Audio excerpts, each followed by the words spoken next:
അച്ഛൻ മരിച്ച് മാസം തികയും മുന്നേ അയാൾ എൻ്റെ വീട്ടിലെ സ്ഥിരം സന്ദർശകനാവുന്നു. അമ്മ അതിൽ സന്തോഷം കണ്ടെന്നും കാണേണ്ടി വരുന്ന പെൺകുട്ടിയുടെ അവസ്ഥ നിങ്ങളൊന്ന് ചിന്തിച്ചു നോക്കൂ. അന്ന് എനിക്ക് വയസ്സ് വെറും 14. അച്ഛൻ്റെ മരണശേഷം പലരും പറഞ്ഞു കേട്ടത് അച്ഛൻ മരിക്കാൻ കാരണം അമ്മയാണെന്നായിരുന്നു. ആദ്യമൊന്നും ആ വാക്കുകൾ അവഗണിച്ചെങ്കിലും പിന്നീടുള്ള അമ്മയുടെ പെരുമാറ്റങ്ങൾ എനിക്കും തോന്നി തുടങ്ങിയിരുന്നു. പലരും പറയുന്നതിലെന്തോ സത്യമുണ്ടെന്ന്. ഒരിക്കലും അമ്മയോടത് ചോദിച്ചതുമാണ്. അന്ന് അമ്മ ചിരിച്ചുകൊണ്ടാണ് അതിന് മറുപടി നൽകിയത്. അയാളെ ഞാൻ ഒരു പ്രാവശ്യമേ കൊന്നിട്ടുള്ളൂ. എന്നാൽ അയാൾ എന്നെ കൊന്നുകൊണ്ടിരുന്നത് എൻ്റെ ജീവിതത്തിലെ 15 വർഷങ്ങളാണ്. അവസാന വാക്കുകളിൽ അമ്മയുടെ വാക്കിടറുന്നത് കാണാമായിരുന്നെങ്കിലും മുഖത്തെ പുഞ്ചിരിക്ക് വെളിച്ചം കൂടുതൽ തന്നെയായിരുന്നു. എന്ത് പറഞ്ഞാലും അമ്മയ്ക്ക് പറയാൻ ന്യായീകരണം ഉണ്ടല്ലോ. എന്നിട്ടിപ്പോൾ അച്ഛൻ മരിച്ച് ഇതിൻ്റെ ചൂടാറ് മുന്നേ മറ്റൊരുത്തന്നെ വീട്ടിൽ വിളിച്ചു വരുത്തി. വാക്കുകൾ മുഴുവനാക്കും മുന്നേ അമ്മയുടെ കൈ എൻ്റെ കവിളിൽ പതിഞ്ഞു. ആ നിമിഷം അടിയുടെ വേദനയേക്കാൾ കൂടുതൽ മനസ്സിനായിരുന്നു വേദന. അയാൾക്ക് വേണ്ടി അമ്മ എന്നെ തല്ലിയെന്നോർക്കുമ്പോൾ ആ വേദന വെറുപ്പായി മാറാൻ അധിക സമയം വേണ്ടിയിരുന്നില്ല. ഏതോ ഒരാൾക്ക് വേണ്ടി നിങ്ങൾ എന്നെ തല്ലിയല്ലേ, നാളെ നിങ്ങൾ അയാൾ ഇവിടെ കയറ്റി പാർപ്പിക്കോ? ഇനി അതും കൂടിയല്ലേ വേണ്ടു. അത് പറയുമ്പോൾ എൻ്റെ കണ്ണുകൾ വല്ലാതെ നിറഞ്ഞൊഴുകുന്നുണ്ടായിരുന്നു. അന്ന് നിർത്തിയതാണ് അമ്മയോടുള്ള സംസാരം.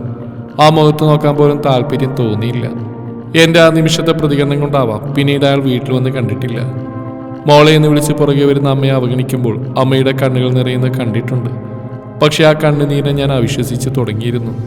കോളേജിൽ പോകുമ്പോൾ അമ്മ നീട്ടുന്ന കാശ് അവഗണിക്കാൻ കൂടെ തുടങ്ങിയപ്പോൾ മനസ്സിലൊരു ചിന്തയായിരുന്നു, ഒരു പാർട്ട് ടൈം ജോലി.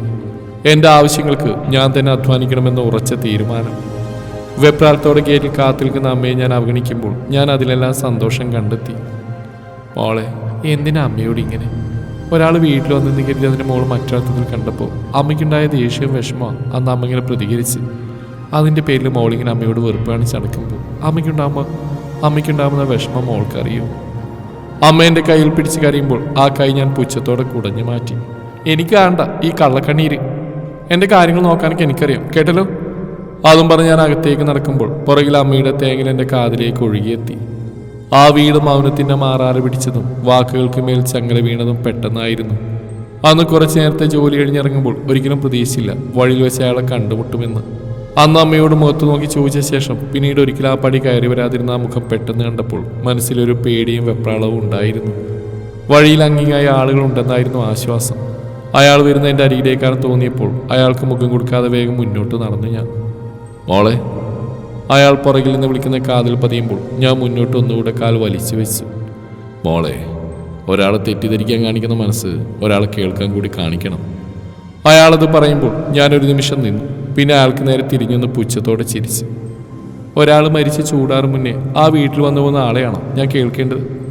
അതയാളെ സ്നേഹത്തോടെ കാത്തിരിക്കുന്ന ആളെയോ? മുഖത്തടിച്ച പോലെയുള്ള ചോദ്യത്തിന് മുമ്പിൽ അയാൾ പതറുന്ന ഞാൻ കണ്ടു. എന്താ ഉത്തരവില്ലേ? അയാൾക്ക് നേരെ ചെന്ന എൻ്റെ ചോദ്യത്തിന് അയാളുടെ മറുപടി ഒരു പുഞ്ചിരിയായിരുന്നു. ഇപ്പം മോള് ചോദിച്ചില്ലേ മോൾ ആരെ കേൾക്കണമെന്ന്. മോൾ ഈ പറഞ്ഞ രണ്ടുപേരിൽ ആരെ കേട്ടാലും പറയാൻ അവസാനം ഒരു ഉത്തരമേ ഉണ്ടാവും. മോളുടെ അച്ഛനെയോ അല്ലെങ്കിൽ അമ്മയെയോ മോൾക്ക് കേൾക്കാമെന്ന്. അയാളുടെ മറുപടി എന്നെ ഞെട്ടിക്കുന്നതായിരുന്നു. മോൾക്ക് വിശ്വാസം വരുന്നില്ല അല്ലേ? എന്നും അകലെ നിന്ന് മാത്രം കാണാൻ കഴിഞ്ഞിരുന്ന എൻ്റെ മോളെ കാണാനായിരുന്നു ഞാൻ വന്നത്. നിന്റെ അമ്മയ്ക്ക് പറയാൻ കഴിയാതെ പോയ സത്യം. ഞാൻ ഷോക്കേറ്റ പോലെ അല്പനേരം നിന്നു. മുന്നിൽ എന്താണ് നടക്കുന്നതെന്ന് വിശ്വസിക്കാൻ കഴിയാത്ത അവസ്ഥ. മോൾക്കറിയോ, ഞാനും മോളുടെ അമ്മ ഒരിക്കലും വിവാഹം കഴിക്കാൻ ആഗ്രഹിച്ചിരുന്ന. കോളേജ് കാലം മുതലുള്ള ഇഷ്ടം വീട്ടുകാരുടെ എതിർപ്പ് അവഗണിച്ച് ഒരുപാട് സ്വപ്നങ്ങൾ നെയ്തു കൂട്ടുമ്പോൾ ജീവിതത്തിൽ ആർക്കും മുമ്പിലും കൈ നീട്ടാതിരിക്കാൻ ജോലി തേടി ഗൾഫിലേക്ക് പോകുമ്പോൾ അറിഞ്ഞില്ല എൻ്റെ മോൾ അവളിൽ തുടിക്കുന്നുണ്ടെന്ന്. ഞാൻ പോയ സമയം നോക്കി അവൾ നിർബന്ധിച്ച് വേറെ വിവാഹത്തിന് സമ്മതിപ്പിക്കുമ്പോൾ മോളുടെ അമ്മയുടെ വീട്ടുകാർക്ക് മാത്രം അറിയാവുന്ന ഒരു കാര്യമായിരുന്നു അവൾ 2 മാസം ഗർഭിണിയായിരുന്നെന്ന്. അത് മറച്ചു വെച്ച് നിൻ്റെ അമ്മയെ വിവാഹം കഴിപ്പിക്കുമ്പോൾ ഒന്നും അറിയാത്ത ഞാൻ ഗൾഫിൽ ഞങ്ങളുടെ ജീവിതം കെട്ടിപ്പിടിക്കാനുള്ള അധ്വാനത്തിലായിരുന്നു. എല്ലാവരും എന്നിൽ നിന്ന് മറച്ചു വെച്ച ഈ കാര്യം പക്ഷേ ഞാൻ അറിഞ്ഞപ്പോൾ മാസം 4 ആയിരുന്നു. അന്ന് വിവാഹം കഴിഞ്ഞ രാത്രി തന്നെ നിൻ്റെ അമ്മയോടെല്ലാം തുറന്നു പറഞ്ഞു. അയാൾ പ്രതികരിച്ചില്ല. പക്ഷെ അന്ന് മുതൽ വീട്ടിൽ വെറും ഒരാൾ മാത്രമായി നിൻ്റെ അമ്മ. ഇപ്പം അയാൾ മരിക്കുന്നവരെ. ഞാൻ നാട്ടിൽ വന്ന മുതൽ ഞാൻ മോളെ കാണാൻ ശ്രമിച്ചതാണ്. പക്ഷെ അയാൾ സമ്മതിച്ചില്ല.